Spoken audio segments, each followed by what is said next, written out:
We've got to talk more about the fallout from this Commonwealth Games disaster in Melbourne. I'm speaking with Susie O'Brien in Melbourne and Oliver Peterson in Perth. And Susie, revelations today in the Australian newspaper that going back about 4 years when Victoria was looking at the Games, the advice came to the Andrews government that 2026 regional model, that'll be too soon, too expensive, better to go for the Games at a later stage. They should have listened to their own advice.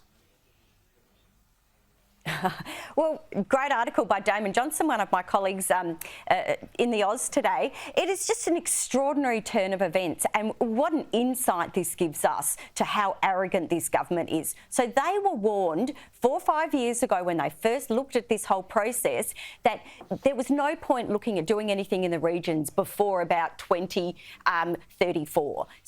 Definitely not before 2030. And all of the reasons for that are all of the reasons that they cited the other day for the cost blowout, the supposed $7 billion cost blowout, the cost of security, the lack of stadiums, the distance that athletes would have to travel, all of the issues in the regions they were warned about. And they said, this is why you should not do it before 2030 or possibly before 2034. But you know what was between that report and the Games that was supposed to be coming up? An election. An election. 2 elections. And they had a whole lot of regional seats that they needed to shore up. And this is how they did it. And now it's going to cost us $1 billion not to hold the Games. You are so right. It's so transparent. This was all about a sop for the regions for the election.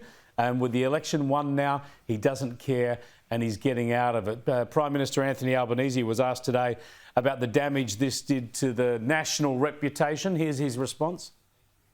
Well, this isn't the first time that it's happened, of course. The last time the Commonwealth Games was due to be hosted in Durban and a similar thing occurred.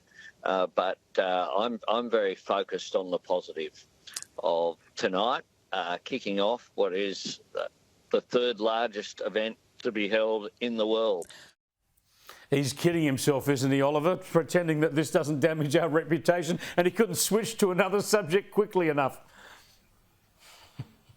Oh, of course it damages our reputation. It damages our reputation within the Commonwealth, and it damages our reputation as a country in being able to hold true to our will to host major sporting events. As Susie just said, though, with the election, Daniel Andrews doesn't care. And let's be frank about it, Chris. Daniel Andrews won't be the Premier of Victoria when Victorians have to go to the polls again. I would be surprised if he jumped ship sooner rather than later. He saw what his mate Mark McGowan did over here in Western Australia.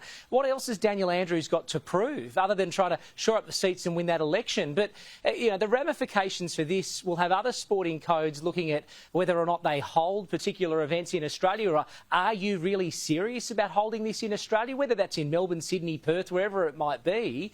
It does damage our reputation on the global stage, and the fact that there were warning signs there back in 2019, if we were talking about something in the private sector as we were before, heads would roll. They'd be on the chopping block for making a $5 billion accounting error in the public service in the Victorian government under Daniel Andrews. You just roll up your sleeves, you put out a tweet or two and you front up the next day and get on with it. That does not work, and I don't think we've heard the end of this. I'm glad there's a Senate committee looking into it. Hope the Auditor General picks it up in Victoria as well, because there's a lot to play out here. There sure is.